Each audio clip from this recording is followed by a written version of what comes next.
My name is Kira McClelland and I have the absolute privilege of representing the wonderful team who are behind Westpac's Ruby today. Before we get started, I'd like to acknowledge the traditional owners of this beautiful land on which we're meeting on today from wherever you are dialing in from. For me, that's the land of the Awabakal people. I'd like to pay my respects to elders past, present and emerging. As we talk to equity today, I would also like to acknowledge that there is a lot more work that needs to be done to forge reconciliation and create a country that we're all supported and recognise all people and our history. For those of you who are new to Ruby and PepTalkHer Lunch and Learns, welcome to this very special International Women's Day event. This is a very safe and inspiring and supportive community that we've built on over the last 2 years. We launched these monthly events in an effort to provide a platform where women and men can share their stories, challenges, and triumphs in an effort to share with our community and for us to be able to listen and learn and take action. So whether that's in your business, your family, your well-being, and most certainly your finances. But I'm so proud of this event series and the wealth of resources that sits behind these conversations that we have available on Ruby and PepTalkHer. So you can go and check that out in your own time whenever it might suit you. But to our incredible speakers who have joined us for this very special event today, thank you. Thank you for sharing your stories and how you've challenged biases and stereotypes and forged ahead. But not only that, you've also leveraging your platform to lend your voice to others so that they know that they're not alone and that they too can create a world that is safe and equal for all. So thank you. And with that, I'll hand back to you, Maggie. Thanks so much, Kira. Really appreciate you hosting this conversation today. And welcome to everyone. Thank you for joining us. Let me know in the chat where you are joining us from today. We would love to hear from you. As always, if you have any asks, if you have any questions for the panel today, please pop them in the chat and we will get to as many of those as we can during our time today together. I'm so excited that we've got 3 absolute powerhouses joining us today, as well as all of you in the Ruby Connection community. So thank you for giving up your time. It's an absolute pleasure to welcome today gold medal Paralympian and massive change maker, Madison de Rozario. She was the youngest athlete on the Australian Paralympic team and had a sensational 2021. And no doubt 2022 already off to an amazing start. One thing, actually, Madison, I was actually there when you won the New York City Marathon, which was the first, well, I wasn't at the finish line. I saw you kind of zooming past. So that was very exciting. And what an amazing moment, because I believe you were the first Australian, right, to win that race. Very cool. Australian woman, yeah, thank you. I hope you got to celebrate that night. We were all like beyond stoked watching you anyway from the sideline. So that's amazing. It's awesome to have you with us here today. Really excited to hear from you and learn a little bit more about your journey. Also, Jarin, welcome to you. Really excited to hear a little bit more about your story, trading in your police badge for an entrepreneur's cap, which is really cool. You've got an amazing activewear brand, Jarin Street, which is the first Indigenous retailer in Westfield shopping centres around the country. So super incredible feat. And also really interesting to hear more about the fact that you co-founded Indigenous business collective called Trading Blak on a mission to tackle exploitative behaviour in the Indigenous business sector and to show young women how to be a boss. So we're going to learn heaps from you today, Jarin. Thanks so much for your time. We appreciate you. Pleasure. Thanks for having me. Of course, I can't wait. And also the brilliant Sunita Gloster, CEO and non-executive director and advisor to UN Women Australia.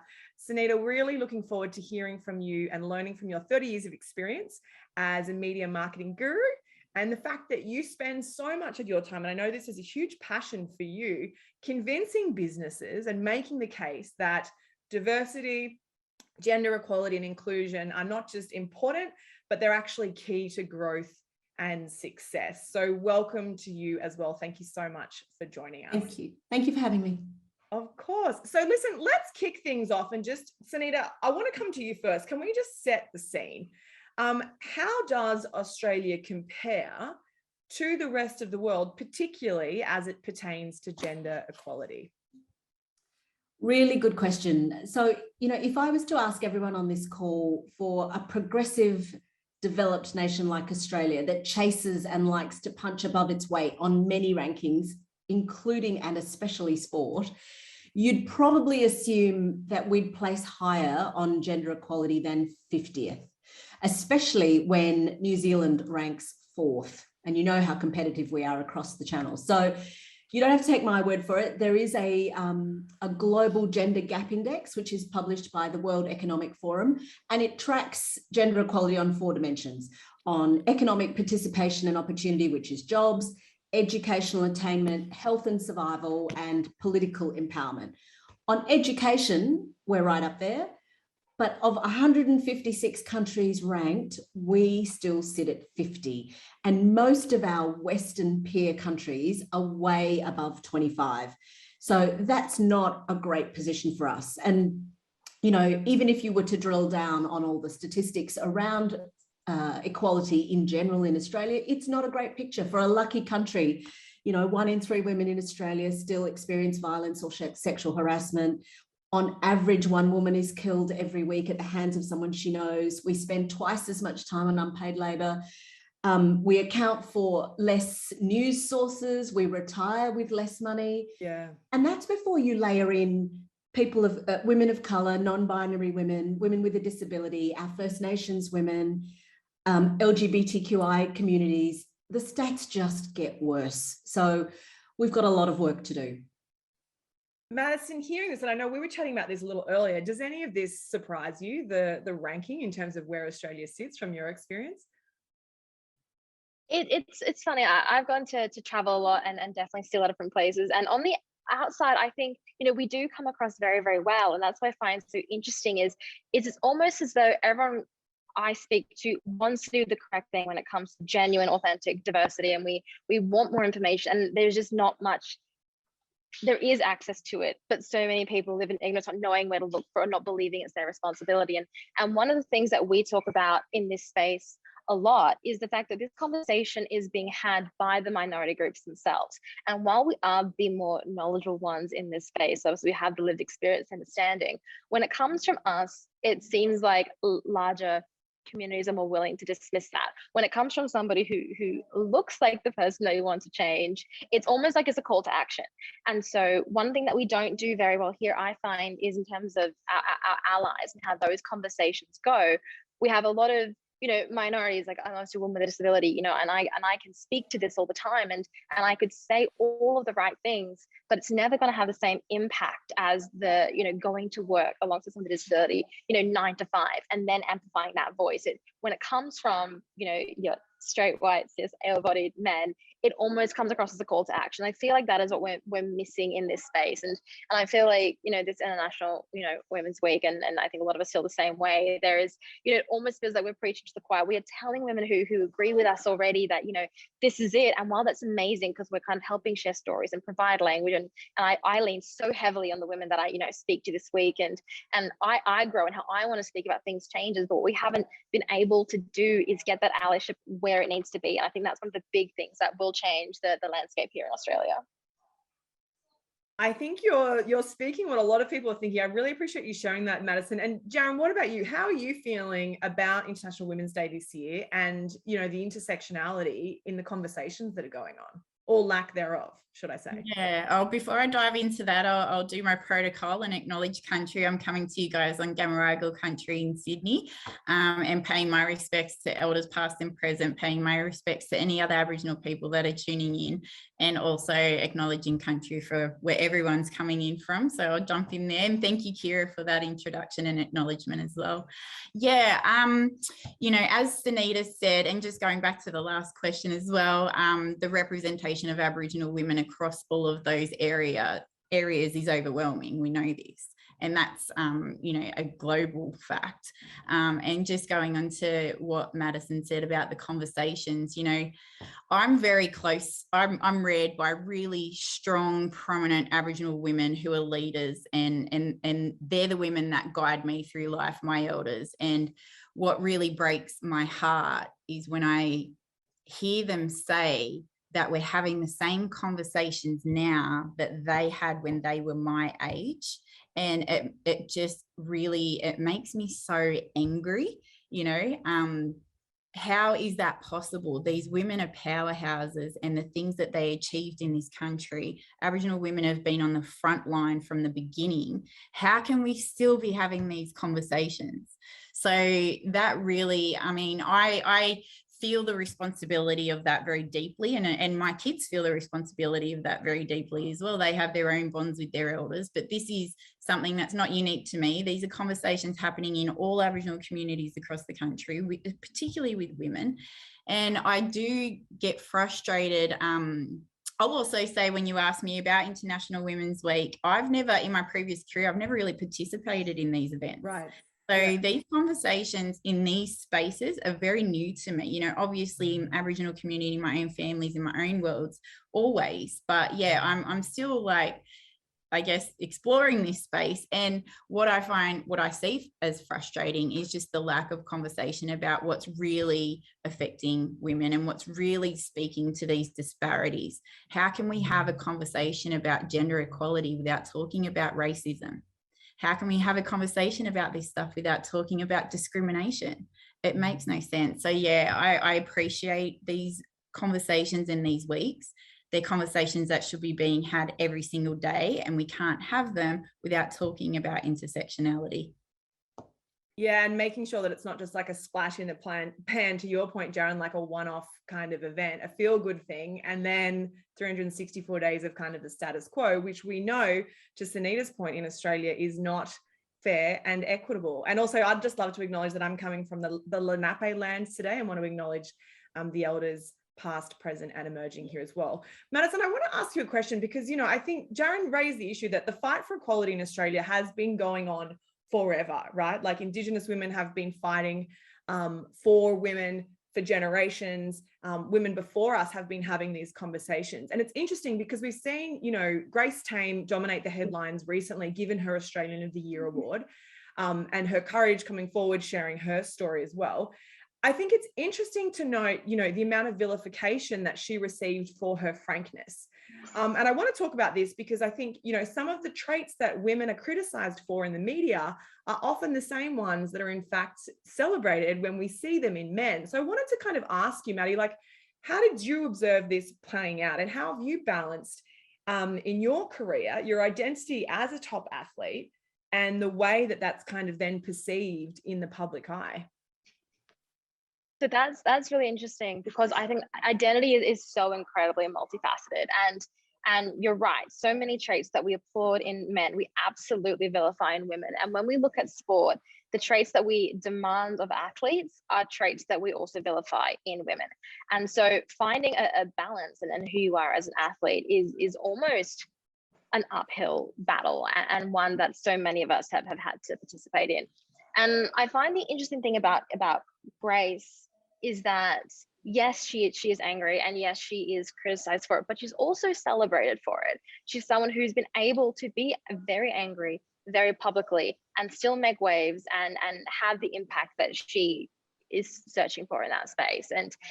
And yes, it has come with its amount of criticism, but not nearly as much as the women who've come before her. You know, this movement has been led by women of color. You know, we've come far before, and those conversations have existed forever. And yet, when we speak about it, that anger there is no part of it that's celebrated. It's entirely angry, and it's almost like it's not a choice that women of color are making. It's just in the nature of it, as opposed to when Grace speaks, she's obviously a beautiful young woman. And the way that comes across has been received so differently. And I think that's more what we have to take from that is this feminist movement. There's so many people at the center of it in the conversation. Yeah, it's individuals that we kind of elevate to a different level. And it's entirely based on how they're received by the public. And that is dictated by a very, a mold that doesn't benefit the movement as its whole, and it doesn't lend itself to the intersectionality. And so one of the things that I find, you know, I respect a lot about Grace is she does take the time every time she speaks to acknowledge that where the numbers are high, that violence against women with disabilities is disproportionately high. Violence against First Nations women is horrendous, and she uses her platform to do. What we need now is for almost her to see that space to have those voices coming directly from the source. And I think that's the direction that this needs to move in. I think, you know, a lot of us on the call probably feel this way already about this, that voice that needs to be heard needs to be a genuinely intersectional voice that represents our community as authentically as possible. Jarin, I want to come to you on this question in a minute. Sunita, just quickly, what do you make of what Madison's just said? Because I think it is a really interesting conversation, and it's important to have, isn't it? That actually, when these messages come from white women, it's actually perceived quite differently, right? Than as opposed to when we hear from women of color in the media talking about their experience of racism, of being abused. What do you make of the conversation, Sunita? Look, you know, the thing I think is that if anyone gives you the mic to try and make change or puts you in a seat where you can influence the conversation, take it, right? So Grace was given a platform and she chose to be a very noisy advocate for the things that she's passionate about. And I think she did an incredible job of galvanizing the country behind some change messages. Chanel Contos, Brittany Higgins, they've all done it. Now, yes, they all fit a certain kind of demographic, but I think the enormous good they've done in starting conversations, you have to take that moment when you get it, no matter who you are. If you're a person of color, if you are Grace Tame, if you're an older woman like I am, and, you know, we hold up signs that say, we can't believe we're still protesting this shit, right? It's been going for so long. I think, you know, it's incumbent on everyone, because there are so few women's voices in the narrative still. There are still, you know, such systemic underrepresentation of women in leadership that when you get shoved onto the stage, regardless of who you are, do something with it. Jarin, I want to ask you, there's an interesting comment that's come through, which I think, Sunita, speaks to your point as well, about this year, potentially the International Women's Day conversation has felt in some ways tokenistic, without a lot of tangible action. Jarin, for people who are joining today and who do want to help support, who do want to move the needle, and who do want to be genuine allies, what would your advice be to them in terms of if people on this call today are looking to help support this conversation from an intersectional lens, what can people do? Gosh, that is a massive question. Let's solve the problems of the world in the next half hour, Jarin. I'll do my best. I think, first of all, I mean, if we're going to talk about breaking the bias, like understanding that we're all responsible for this, one of the very strong and thick barriers that I have experienced in my life in various different spaces and professionally is who takes up space and when, and are they the most appropriate person? And I agree with Sunita that when you do get a platform, yes, you should take it, but you should also bring that appropriate voice with you. And I think for me, that's critical. Like I've seen, you know, non-Aboriginal women who fit a certain mold, who I've worked with, who have spoken to things affecting my community when I am an empowered, educated, strong Aboriginal woman from community, and at the time in a police uniform. You know, I couldn't have hit any more spaces to have a voice, and yet I didn't. So I think the responsibility to empower the appropriate voices, to lean into that leadership when it does pop up, that's a big one for me. And, you know, if we're talking about unpacking, what was the second half of that question? It was so big, I just went straight into it. It was a big question. Well, I think, like, from an ally's perspective, and I want to hear from you, Jarin, in a minute, I want to understand whether there have been experiences, I'm sure there's been plenty, where you've experienced stigma or racism in your transition from being a police officer into an entrepreneur, but specifically people joining us today who want to be an ally, who want to be a supporter, who don't want this to be a tokenistic, you know, conversation, a one-off. They actually want to help create change. Like, what do you think is the most powerful one thing that people could do to help move the needle, do you think, to support Indigenous women, to support all women? Well, in terms of a tangible action, buy from Aboriginal businesses. An overwhelming majority of retail businesses are run by Aboriginal women. Come to Trading Blak. We have a whole host of retail businesses that you can buy direct from, and the impact that your purchase will have by buying from those women is 100%. So you know that you're buying from the right people. So that would be, you know, a very easy thing to do. But back to my original point would be, you know, empowering people to have a voice in spaces that are theirs. That's a really critical one to me. And yeah, I think that people get really, I don't know, it's like this stranglehold, like a feeling of, if I allow that person to shine, somehow I'm going to fall behind, or I'm not going to get an opportunity, or something like that. The most empowering thing that I've ever done in my life repeatedly is empowered other people, particularly young women. So I just think that that one action flies in the face of what you're trying to do. I don't know if that answers it properly, but no, it does. It's really helpful. And listen, we would love to hear from you in the audience today as well. Let us know in the comments, what tangible actions have you been taking in your everyday life or in the workplace to help move the needle, to be an ally? And it's interesting, from one of the polls that we did, almost the entire audience has experienced bias in the workplace, either every day or occasionally, right? There's about 17% of people who say they've rarely experienced it, but the rest of us are experiencing this on a really regular basis, right? Which speaks to the statistics that Sunita sort of ran us through in the first instance. And so let's talk about that a little bit further. You know, one of the things that we're really passionate about at PepTalkHer, the company that I run, is around specifically closing the gender pay gap, because that's something that impacts all women, unfortunately, in Australia, and it's disproportionately worse for women of colour.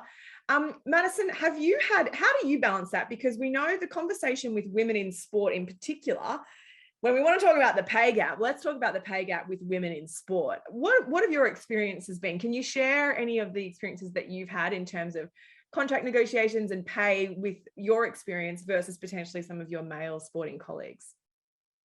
My big thing when it comes to pay stuff is just to have the conversation with your male counterparts, and that's huge. And before I sign any contract, I check in with the Olympic equivalent of myself and the male equivalent of myself, and make sure that that's where it needs to be. And I think we do have this privacy around these things, and I feel like it's ingrained in all of us, and as women, I think we're so taught to be non-confrontational in these spaces and to just kind of accept crumbs sometimes. But I think one of the amazing things that I'm seeing on the sporting side of it is this group of young women athletes coming through in our 20s and early 30s who are kind of just demanding more space. And I feel like there is this unity around that, and there is this understanding of the intersectionality that comes with that as well, that I'm finding with women coming through. And I think one of the big things that, you know, in sports specifically, sport is such a pervasive industry, and the impact that it has on community is significant. And so for myself, I don't believe the biggest issue is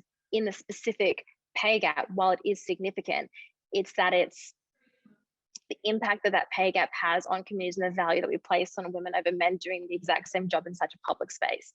And so, you know, we have all the arguments as to why we don't pay our women in sport enough. And it's like, it's not as, you know, easy to commercialize, which is a joke. And it's, you know, they're not as strong or as fast. And it's like, bro, you're watching this through your TV screen, you can't tell. And so we have all these reasons of why we refuse to do it. And the reality is, like, none of them hold any water in any circumstances. But the reason we invest so much in sport as viewers and as administration is because of the impact it has on community. And sport is very government funded in a lot of areas. And the reason for that is because of the way it alleviates the burden on the healthcare system and in spaces around mental health. And right now, what we are doing is saying that it's okay if our women and our girls don't have the same health treatment as our boys and men, and that's significant. On top of that, we know that, you know, women in high level decision-making roles often have some kind of sporting background in their childhood, not at any elite level necessarily, but they did participate in sport throughout their childhood. And so by this pay gap and not showing pathways, we're not just not paying our women as much as our men, which is obviously horrific. We're also gatekeeping careers, we're gatekeeping decision-making roles. The economy is shaped on men, and all of these things are actually impacted by sport, which, you know,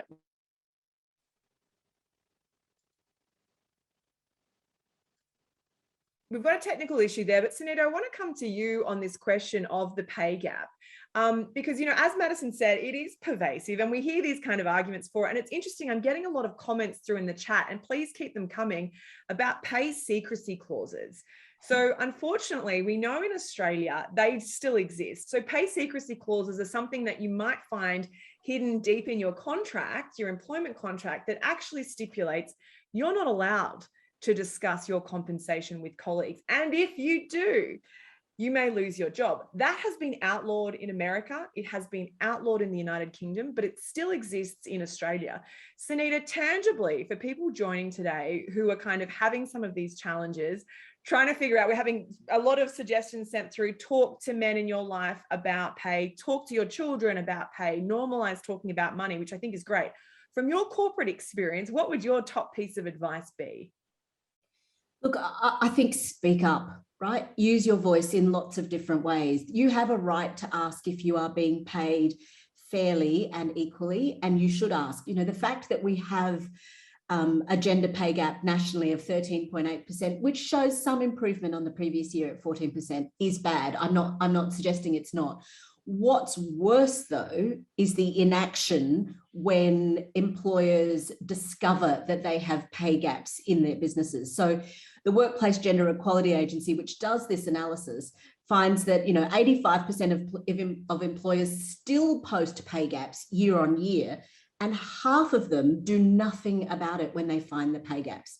That I find criminal, right? So yes, you've done the survey, you've done the analysis, and now what, right? So the gap between knowledge and action is what we actually need to address. Now, if you jump on the Workplace Gender Equality Agency website, you can search your company if they're involved. If they're not, make a big noise about it in your surroundings. Ask the question, why are we not part of this? You can ask it in a non-threatening way. You can then go and search your company and look at how the statistics show up. And I think everybody, as both Madison and Jarin have said, there are more voices on this now, and everybody has a voice and should use it, because, if you're not getting paid fairly, you need to be asking why, and you need to push that. And it's a good point that you raised, Sunita. There is actually data available. The Women and Gender Equality Agency, we're going to put a link to that in the chat for you, wgia.gov.au. They have up-to-date data for companies. I believe it's employing more than 50 people actually have to publicly report that data. So take a look at that. And if you haven't already, check out the pay gap bot that came out of the United Kingdom yesterday. Was it yesterday? Yes, it was yesterday. Really interesting, calling out companies who were talking about International Women's Day on social media, but not necessarily actioning it in terms of their pay. Jarin, let's chat about pay. So you and the inequity that comes with that for women, you were a police officer and now you're an entrepreneur. Have you had any experiences of inequalities, particularly as it pertains to pay equity? Yeah, so I joined the New South Wales Police Force and I served for 12 and a half years. So I got out in mid-2020, which was right in the middle of lockdown or around that time. And so it wasn't that long ago. And towards the end of my career, was doing my side gig with starting my business, which I guess I then ended up stepping into. But in terms of pay disparities, you start on the same pay. It was more around opportunities where I saw and career progression that I really saw, the gaps. And certainly I felt the brunt of that throughout my career. I hung around there, I gave it my best shot. But after 12 and a half years and feeling like my career was at an absolute stalemate, it had completely stopped.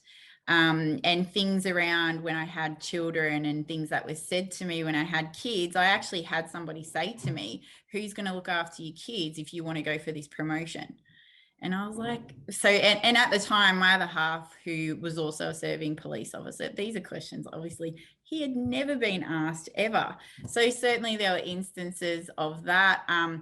Also, I'm an Aboriginal woman in the police force. I come from community. Like I felt like I was hitting certain barriers that wasn't my skill set and my expertise coming from that space kind of didn't fit into that world.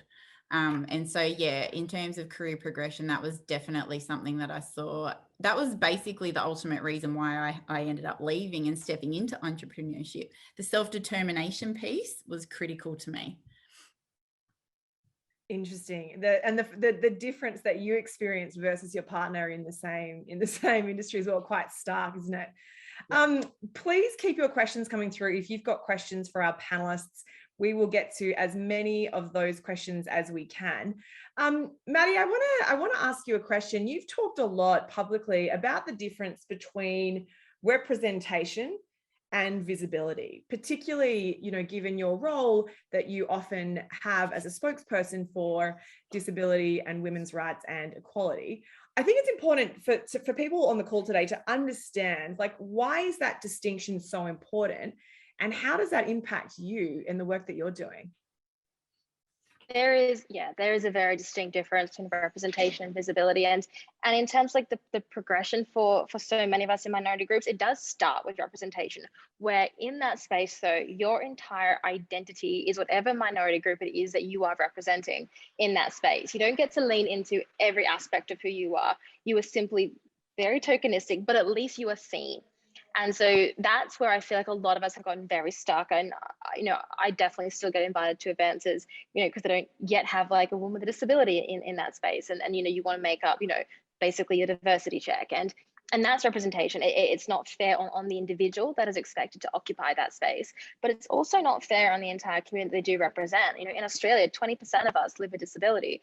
And if every single time you see a person with a disability, their job is to be a disabled person, how are you ever meant to learn who you are? You see, you have no role models, you have no pathways in that space. And then compound that, the 80% of, you know, the rest of Australia also only ever sees people with disabilities as their entire identity. And so there's no authenticity in that.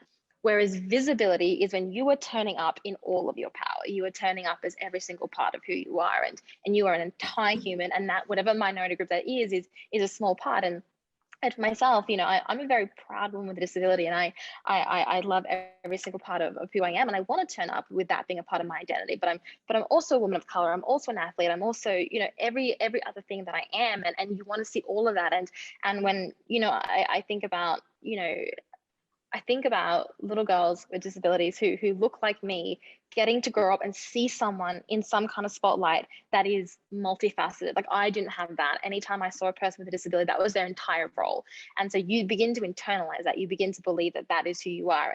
And you begin to almost create this false sense of pride for it, and you kind of add more value to that part of your identity than isn't necessary. You don't get to explore every single other part of yourself. And so that is the difference between visibility and representation, and why visibility is infinitely more impactful than representation could ever be. It must be exhausting, is it, Maddie?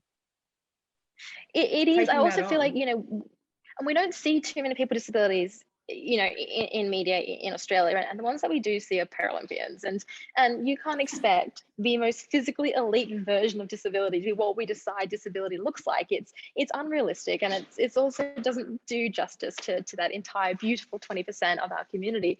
It also means that there's this enormous responsibility every time any one of us speaks to be doing justice to 20% of Australia, and it is incredibly exhausting. I think, you know, a lot of us can relate to that when we're, you know, coming from the, you know, marginalized communities, and it is, and it's not fair on anybody. And we're so much better as a community when we embrace every single one of us from every single corner of our communities, and you know, moving in that direction. I think, you know, I know as a Paralympian, all of my teammates, you know, that is something we all are using our platforms to do, to have that conversation and to take the spotlight away from ourselves as elite athletes who are the most privileged of disability that there could ever possibly be, and shine it where it is more deserving and where it needs more, you know, more elevation. And so yeah, it's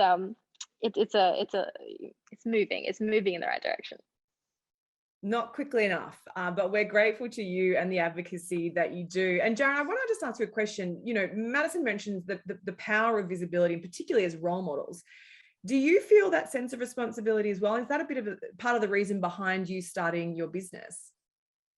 Can we just listen to Maddie all day? Like, isn't she amazing? I just want to hear her speak. So role models are a big thing in my life. As I said before, I was raised by, you know, a big bunch of very strong and a long line of very, just staunch, incredible Aboriginal women. So in my life, women have always been, you know, the powerhouses and the leaders. And so when I stepped out into the big wide world and found the paternalism across spaces, that was a huge shock for me, because that's not how my family operates. And that's now why, looking back, I understand how hard they've had to fight and why they got the way they do, hitting those barriers. But yeah, in terms of visibility, absolutely. So that was the one key factor why stepping into a bricks and mortar location was so important. You know, you walk around shopping centres, do you ever see an Aboriginal owned store?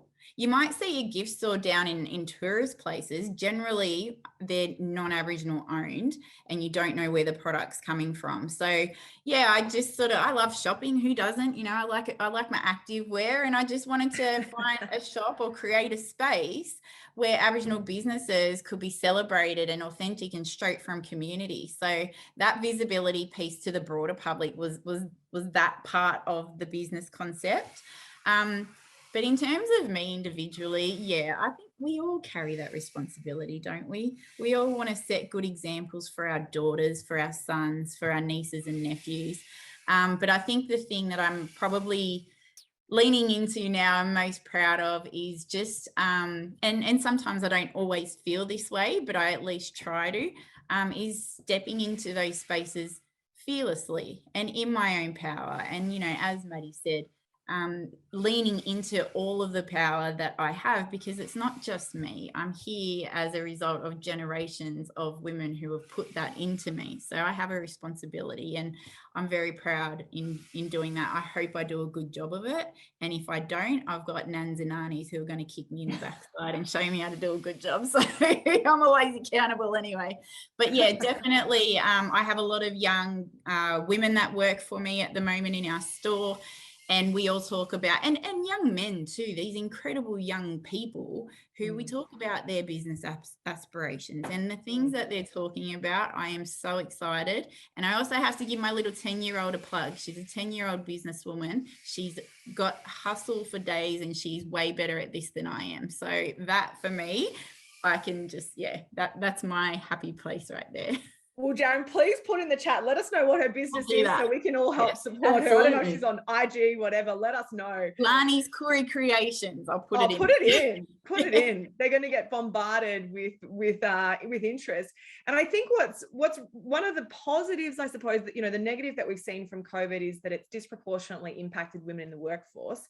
One of the positives is that we are seeing more and more women, Sunita, starting their own businesses.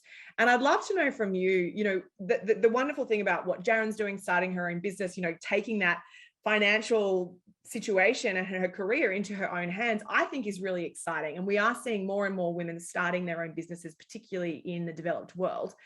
How important is that, do you think, from a financial empowerment perspective, Sunita? Because we know in Australia, sadly, the fastest growing group of homelessness is actually women over the age of 55, which is not a statistic that any of us should be proud of. What are you seeing the data tell us in this area, Sunita? Look, I think, you know, you just can't underestimate how significant financial empowerment is. You know, you just can't understate it in terms of achieving gender equality for any groups that are women. You know, the empowerment of women is about enabling them to generate an income, to access essential services, and to sort of protect basic standards of living, right from, and I hate the phrase, but from cradle to grave, right? So it's all the way through to retirement savings. And we know that women end up retiring on less superannuation and savings than what men do. So, you know, the primary causes of poverty, of illness, of inequality are cultural, financial, and legal. So, you know, they're the things that block women from either doing things or feeling like they can do things. So not addressing financial empowerment or financial confidence, or the structural things that prevent women to have equal opportunity and access to financial resources, which still exists, it's hard to believe, it is critical in this debate, really. So, you know, it's great that there are conversations like this which table the shared and the lived experience that, you know, women that have either worked in an executive life or are now entrepreneurs or thinking about being an entrepreneur, to just start to being aware of the things that they need to address if they're going to start protecting their financial empowerment. And we've had a question through, Sunita, actually specifically about the impact of childcare and caring responsibilities. And we know that that is one of the factors that does contribute to the pay gap. Although I will say, even when you account for that and take that out of the equation, there is still a pay gap that persists. But Sunita, should you be in a position where you were able to sort of put in place a policy or change or legislation, is there anything that you would like to see happen in Australia so that we can move up that gender index? Yeah, look, I think quite a few things actually. It's not legislation here that parental leave is non-gendered. Lots of great companies do make it equal for men and women to take 18 weeks parental leave, but it's not law. So it still enforces a stereotype that it is the female that can take the parental leave and the male still gets 2 weeks, right? That has to change. Right. I'm blessed in where I am because my husband chose to retire when we started having a family and I went back to work super quick. But he left his job to look after the children. And so those are the things that need to change, because the expectation for young women in the industry, and particularly in my sector, is that when they start getting to, in their middle to early 30s, that they're going to have to clock off, that the work-life balance, which is a terrible phrase because I love work and I like life and they shouldn't have to be balanced, but that there's a compromise to be made, and the statistics never lie. 15% of women say that they are discriminated against in both performance evaluation as well as promotion once they start having a family. And on average, men get promoted when they move into parental situations. And, the stats say they get 2% pay rises on those situations. And there's a lot of fist pumping and high fiving. That shit's got to change, right? It needs to be much more equal in that space. And that's where I think the government, and in the absence of government, business can step in and start doing some of that. Jarin, from your experience, when you had your kids, in thinking of the break the bias concept, is there a bias that you wish had been broken when you were going through that experience, or a policy that was in place that would have better helped support you and protect you during that time of your life? Oh, absolutely. Having children interrupted my career progression. That's fact. Why? There's no reason why that should have happened. But it did. And I saw peers that, I'm a high performer, like my job was very important to me. So for that to happen, because I had children, it made no sense hitting that barrier. So yeah, certainly if there was some sort of policy or protection around that, I would have leaned into that wholeheartedly. And Sunita, I'm in the same position now. My partner doesn't work. He stays home and looks after the kids. And I'm very privileged to be able to work that way. And he's wonderful. And, and this is how our family dynamic operates. But speaking to just entrepreneurship and with Trading Blak and what we do, and I mentioned earlier that a large representation of our retail businesses, Aboriginal-owned businesses, are run by women. That's a factor. They're at home rearing children. And so the workplace it didn't fit what their family needs were.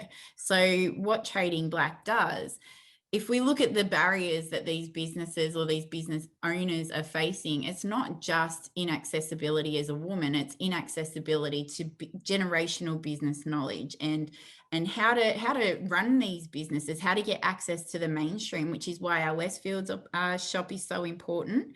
It's why our online store is so important. And Trading Blak holds space for that direct pathway. So you're talking mums making scrunchies and doing incredible artwork and creating baby gear and, aromatherapy and all sorts of incredible things, but then also chuck in having to balance their cultural integrity in their businesses too. These women are superheroes, they deserve to be bought from, and yet people don't know who they are. So if you do want to know who these businesses are, come to Trading Blak. A big part of the work that we have to do is mentoring our businesses to get to that point to be able to sell to mainstream. So we're doing all the heavy lifting. We're not funded. We do it without any support. So if anyone does want to help us out with this, get in touch. We need all the help we can get. These women in particular, I think in terms of Trading Blak founding members, we have 2 men, the rest are women. and we came together on that basis. So it is an economic pathway, and it's a sustainable one too, that's self-determined by Aboriginal people. It's critical.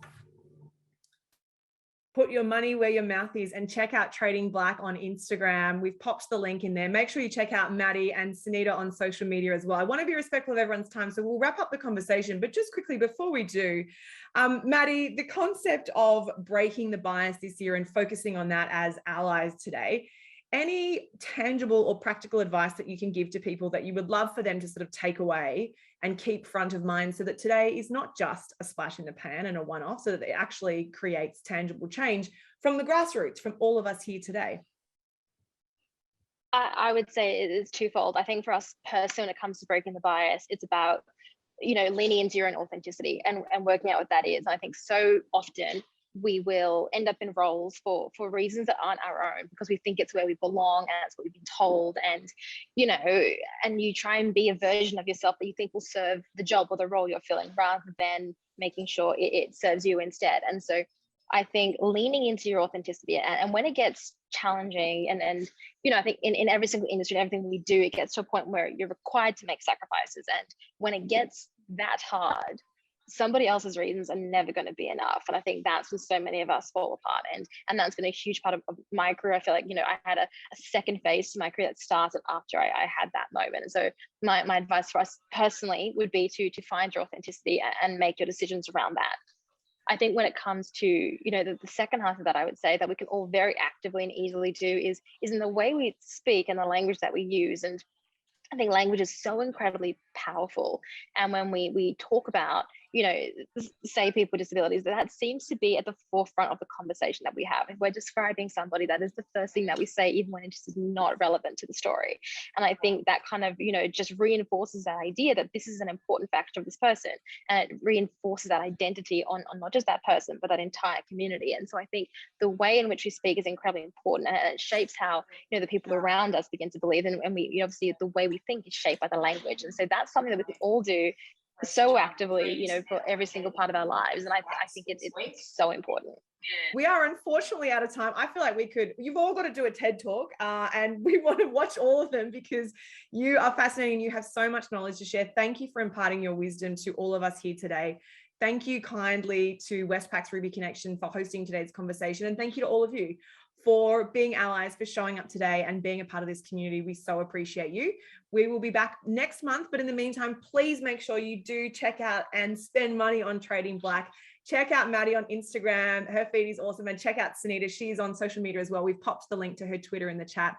But very grateful for all of you participating today. Have a wonderful and safe weekend, and we will see you all next month. Thanks so much, everyone.